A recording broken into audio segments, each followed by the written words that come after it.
जी पंजाबियों, अज है 29 मई और अज ही पंजाब का एक बछड़ा मारिया गया सी। मेरी मुराद है सिद्धू मूसेवाला।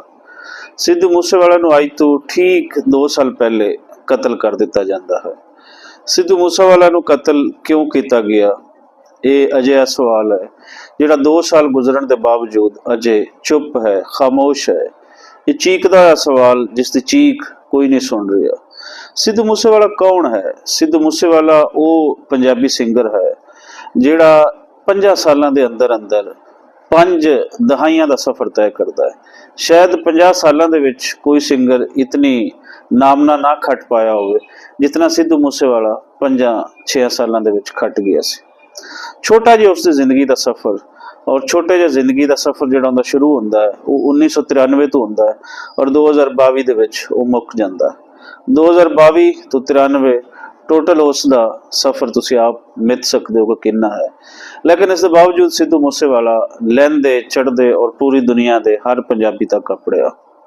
उस म्यूजिक के अंदर जिहड़ा उस रैप करदा सी उसके अंदर पंजाब ही बोलिया जाता सी। सिद्धू मूसेवाला ने कुछ स्टाइल चेंज किया जिहड़ी एक ट्रेडिशन पंजाबी म्यूजिक की चली आ रही सी और वो आने वाली पीढ़ी ने, नवी पीढ़ी ने उसनूं दिल दे विच समा लिया। मैनूं याद है कि ये गल होएगी 2020 की। मैं अपने पिंड जांदा वां ते मैनूं सिद्धू मूसेवाले दा एक गाना सुनाया जाता है और मेरा भतीजा वो मैनूं गाना सुना रहा है, मुबशर। ते मैं उहदे तो पुछदा ये मुबशर कौन है, ते वो मैनूं हस के कहंदा चाचू तू इसनूं नहीं जानदा, सिद्धू मूसेवाले नूं, सिद्धू मूसेवाला है। ते मेरे सवाल पैदा होया, मैं कि हाँ मैं पहले इसनूं सुनिया वा, लेकिन उस तो बाद मैं जानिया सिद्धू मूसेवाला दे टॉपिक्स की सन। सिद्धू मूसेवाला पंजाब ते बोलदा सी, पंजाब दे अंदर जिहड़े मजहबी गिरोह हैं उन्हां दी मुनाफिकां ते बोलदा सी। ते ये सारा कुछ ते पंजाबी रवायत है, बोलदे आए हैं। साडे सूफी और गुरु साहबान, जोगी साहबान इस मुनाफिकत ते जिहड़ा मजहबी तबका रखदा है उहदे ते हमेशा बोलदे आए। सिद्धू मूसेवाला दा होर किहड़ा टॉपिक सन?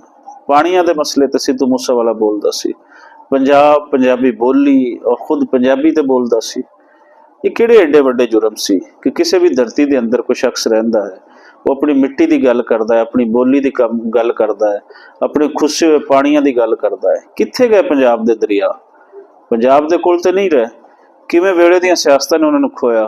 चढ़दे पंजाब दे पानी कुछ वंडे गए, कुछ लैंदे दे वंडे गए। अज ना चढ़दे दे कोल पानी है ना लैंदे दे कोल है, वो होर स्टेटां दे होर हो गए, उन्हां दी मालकी होर लोकां दे ना हो गए। सो सिद्धू मूसेवाला ने यही कुछ लिखिया सी और उसनूं इन्हां गल्लां ते कि पंजाब ते कोई गल करे ये किवें हो सकदा है। सो जबर बना दिता गया है इन्हां दोनों कंट्रीज़ दे अंदर, वो इंडिया होवे या पाकिस्तान होवे, कि जिथे कोई पंजाब दी गल करेगा चढ़दे पंजाब दे विच सीधा फैर है, लैंदे पंजाब दे विच भी उस ते कई तरह के इल्जाम हैं। उन्होंने सिखां दा टाउट, उन्होंने किसी का टाउट, उन्होंने ये बना दिता जाता है। लेकिन की पंजाबी पंजाब बारे नहीं बोलणगे, बोली बारे नहीं बोलणगे, बोलते रहणगे। भले तुसी उन्होंने कतल करो, भले तुसी उन्होंने गद्दार कहो। अज सिद्धू मूसेवाला हर पंजाबी नूं याद है।